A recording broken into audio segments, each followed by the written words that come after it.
You're tuned into Tackle Fanatics TV, and in this episode of TFTV, you get a chance to see Danny Fairbrass and the Korda Session Victim Volume 1. We're at a lovely little lake in East Anglia, somewhere that I've fished quite a few times before. It's 6 acres, it's a typical farm reservoir, totally square, flat on the bottom, but there are loads of really beautiful fish in here, and that's because the water is absolutely tap water clear. This time of the year it's not brilliant over here. It's the end of February, but I've been here sort of the middle of March before and done quite well, and done well on hinge stiff rigs, so that's what we're going to centre on this time. I know all the zig rig anglers among you will be telling me to fish zigs, 17 foot of water at the end of winter. That's probably the ideal way to do it. I love catching them on the bottom personally, so I'm not going to be doing that, but I'm sure that once the fish get onto the bait that I've put out, we're going to get a couple of chances. The lake's got 150, maybe 200 fish in it, so it's really well stocked. A typical place that most people are members of, spread up and down the country. So we're going to go down into the swim now. I'm going to talk you through what I did yesterday to find an area out in the lake.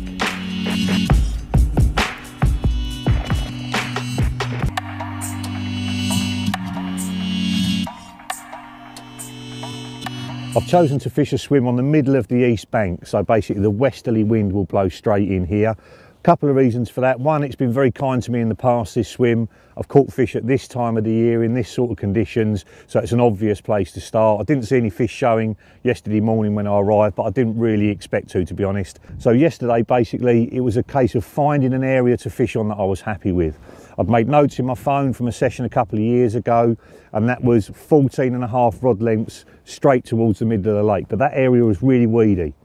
Cast around with just a lead on the end of a marker rod. That's really important. I take the float off. You can feel far more if you've just got the lead on the end. And I was casting around, and I just couldn't find anything out there that was worth fishing on.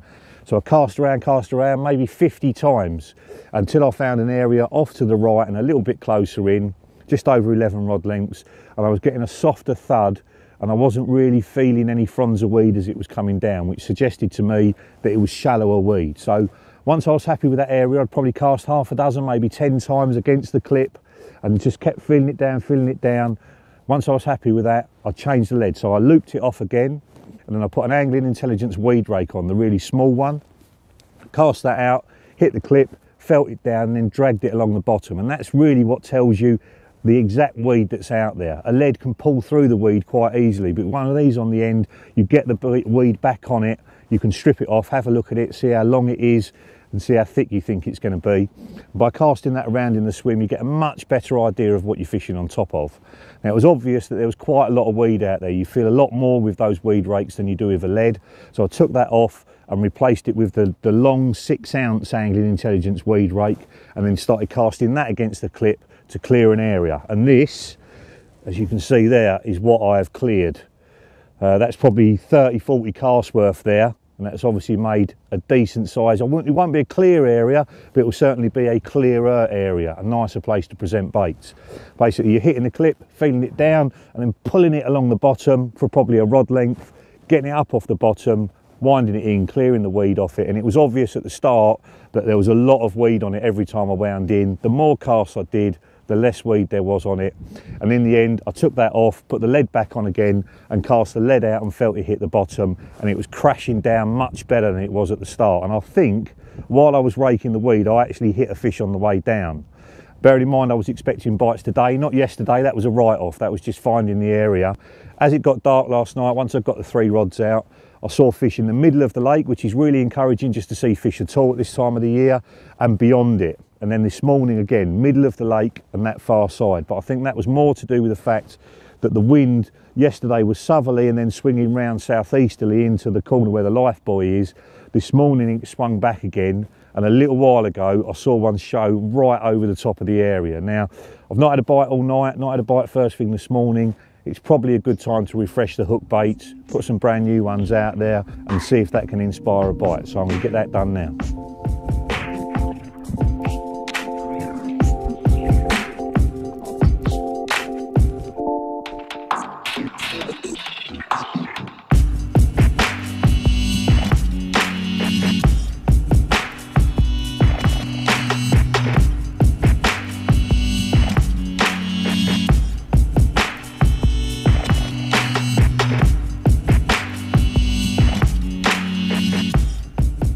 chosen to fish a helicopter rig on this particular session for a couple of reasons. One, it's been very successful for me on here in the past, and two, it suits the bottom that I'm casting onto. You remember that I dragged all that weed in at the start of the session.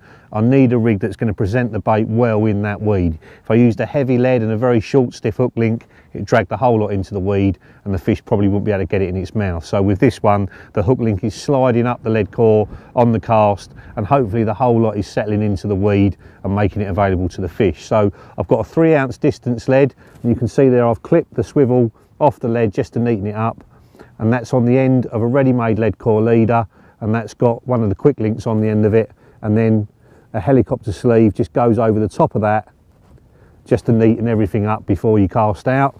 The barrel bead slides down next to it, again to neaten everything up. That barrel bead can be fished further up the lead core, so if I was fishing a chod rig and I wanted to semi-fix the rig between 2 points, then I'll pull that away from the lead. But on this one, I just want it back down next to it so it's all nice and neat. And then moving up the other end, this is one of the beautiful bits of these lead core leaders.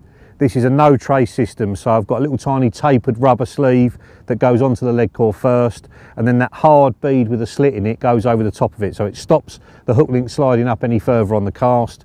But if the line unfortunately breaks and the fish is dragging the whole lot around, that bead will pull off the top. Because of the slit in it, it will just drop off the lead core, and then the hook link can hopefully get off the end of the lead core down the line, and then the fish is completely free. So that's really important. If you're using any sort of lead core leader, I'd recommend you use that no trace system. It's just so safe for the fish. This is the hinge stiff rig as I like to fish it. There's loads of different permutations of this, but this is my favourite. So talking about the boom section first of all, this is the hybrid stiff material, and I've crimped it at either end. So we've got a size 11 ring swivel at the end that's sliding up and down the lead core. That comes as standard on that ready tied version, and I've just crimped that on there and then crimped the other end to create a very small loop. So you can see there that size 11 swivel just sits directly up off of it. And then my dark matter putty is actually moulded around that crimp. It's a brilliant bit to grip around, and obviously there's just enough on there so it will just sink down onto the bottom.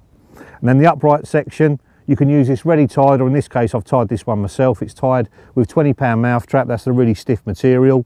Couple of turn half blood knot onto that size 11 swivel, and then I've done my favourite whipping knot to tie that hook on. That's a size 8 choddy, and that's the captor version, so the coloured version with no colouring on the tip to leave it really nice and sharp, with a small D on the back of it. And basically that's how it's going to sit on the bottom. So that's going to lay nice and flat, push everything away from the lead core. You've got a slight curve in it. I use one of the solar rig cones to create that curve over the steam, and it just stays there perfectly like that. And with the bait tied on, a very small bait, this is a 12 miller, and that's nice and buoyant, so it's just going to sit like that on the bottom. And like I say, in the past that's been really successful for me on here. The hook holds are absolutely banging, they're nailed every single time, and normally I wouldn't fish a pop-up as high as that overload of bits that I'm putting in, you know, the chopped boilie, tigers, bits of sweet corn. But in this situation, when the fish have just woken up, they're not feeding as hard, they're perhaps picking around over the top of the spot, and that coupled with the fact that it's weedy out there makes that rig that little bit more effective at this time of the year.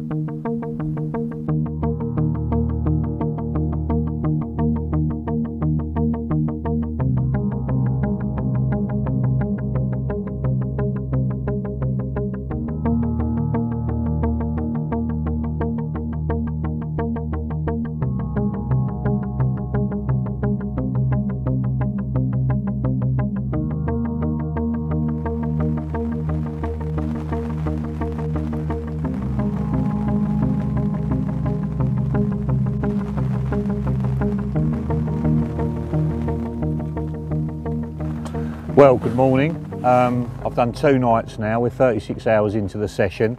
As you can hear, Mother Nature is raining on us. It's been raining all night, but the carp gods have smiled on me. I've got a lovely 16-pound common languishing in the sling just down there, and as soon as it stops raining, we're going to get him out to show you the prize. But to be honest with you, I expected more out of this, and even though it's February, I've clearly got something wrong.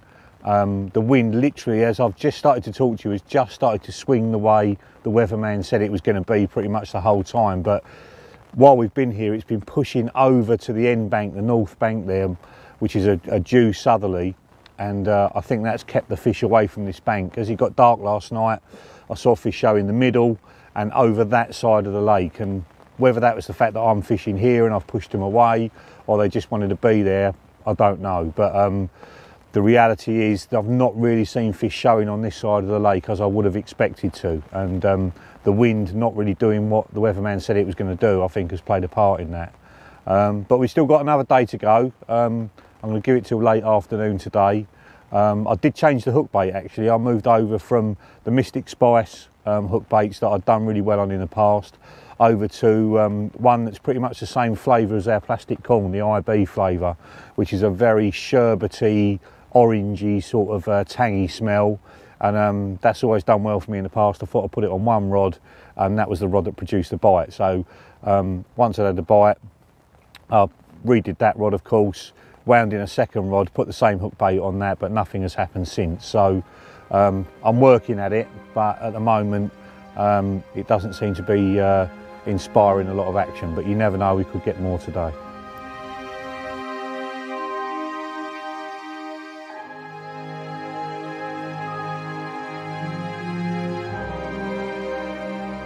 Well, check this one out, a 16-pound bar of gold, look at that. Well pleased to get this one on a very bleak February session. I was expecting more bites than this, but I really don't care. Getting one in the net has saved a blank.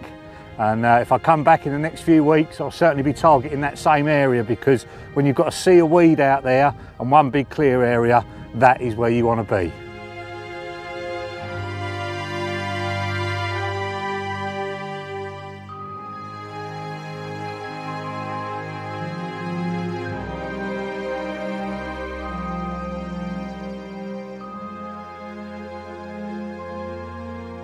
As you can probably hear, the wind has got up even stronger if that was possible. We're set right up here on this reservoir, so you really do get a blow on here, and it's swung round to sort of almost a westerly now, almost completely in my face, which looks really good for a bite. I could expect the rods to go at any minute. So let's show you what we've got on the end. First of all, these are all pop-ups, and I've only brought them for this session. I've got a massive array of hook baits in my van all the time, some slow sinkers, some pop-ups, and these are all small pop-ups because at this time of the year, when the fish have just woken up, they're a bit more lethargic, I want something a little bit more in their face. In the summer, I'll be switching over to slow sinking bottom baits, but for now, it's all about pop-ups. So the first ones, they're the white cell pop-ups that you get from the tackle shop. They come in white and pink. I've just sorted all the white ones out and then doused them up in that Almond Supreme, which is really thin. It eats all the way to the centre of the bait. I'll do that and just keep shaking it around in the tub for probably 2 or 3 weeks until it's eaten all the way to the middle, and then I'll put the power smoke on over the top. Again, the almond, and that has more like a waxy sort of jelly sort of feel to it, and then that will seep off at the beginning as soon as it goes in the water. Then once that's gone, the almond that's eaten all the way to the middle, that'll keep coming out as well, and that's been really successful for me on this particular venue, and also on other places all around the country and in Europe as well. And it really came from when we were filming the underwater films, number 8, when Tom put it on for the first time, he got a bite instantly, and the fish was seen to be singling that out. There's loads of other bait in the swim, and they're actually diving for that one, and that's exactly what you want. So these front 3 are all almonds. That one's had it on for probably 2 or 3 days now. The one in the middle there, that used to be pink before I put the almond on it, so it's a little bit darker than the ones to the side of it. And then these other ones, these are also 10mm Milky Toffee pop-ups that have had it on for months and months and months. You don't need to stop putting it on. If they look dry, put a little bit more on and it will soak in even more. And that's how they start off. That's the famous Milky Toffee pop-ups, the 10mm from Mainline, caught loads on them. White's a brilliant colour. Then the next one's down there, Mainline's Pineapple, really famous pop-ups, loads of people have caught on them. These are the 10mm, and I've done the same as I've done on the almonds. I've added some Pineapple Supreme to these, and that eats in more and more, lovely pineapple smell, and then the pineapple power smoke goes over the top. They're the darker ones that I've nicked off of Neil at work because he's been doing these for months and months. So you get that sort of green haze coming off of them, and that lovely pineapple smell as well, and they're all really good at this time of the year. Then on the other side, more traditional ones, I've got cork dust pop-ups, so if I'm feeding with cell and I'm getting loads of bites over the top of it, I may swap over to these, because there comes a point when the fish are really honed into the bait you're feeding, they want the same thing on the end. At this time of the year, I think higher tracks are better, but as it goes more and more into spring and I'm feeding more and more boilie on the same lake, eventually I do swap over to them. And then down from them, these little pink ones, these ones I've had made specially, and they've got fruity squid in them. See that there? That's the same stuff that goes into the pink plastic. A brilliant combination of flavours. It's a really good squid flavour with a combination of fruits and a little bit of sweetener. The fish absolutely love that. And I'll start at the beginning of a session on a new lake. I'll probably have a different one on every single rod. Then when I get a bite, I'll swap all the rods over to that. And then in the back, Mystic Spice. These are the back two here. You can see that one started off as a pink bait, so it's a little bit darker. Then the next one down started off as a white bait, so it's that brighter colour. Sometimes a darker one can be better, sometimes a bright one. You really have to test them out and see which one is best. And then the last ones, these are the ones that I've got the bite on. They're ones I probably made 3-4 years ago, something like that. The flavour combination, it's very similar to the IB that goes into the plastic hook baits. Brilliant in the summer and the winter, but that's what's got me the bite on this particular session. So my top tip for fishing at this time of the year, take loads of different hook baits with you, have 3 different ones on the same baited area to start off with. When you get a bite on one, swap all the rods to that.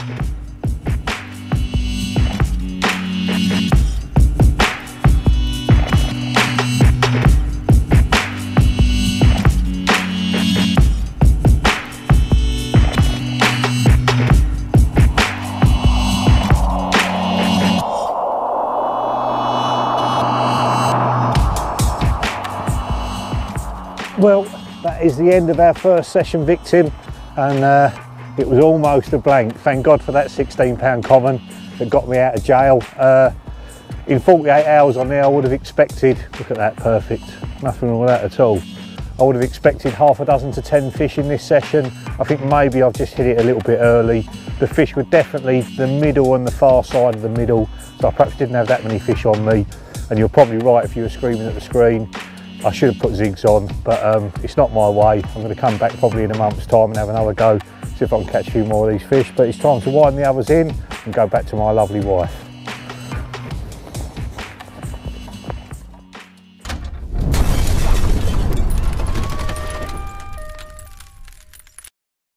You've been tuned into TFTV. Tackle Fanatics stock a huge range of end tackle from all the leading manufacturers. We're also a premium for Korda stockists and offer their complete range at the best prices around. To view our selection, log on to www.tacklefanatics.co.uk. Remember, Tackle Fanatics also offer finance to make your tackle purchase more affordable.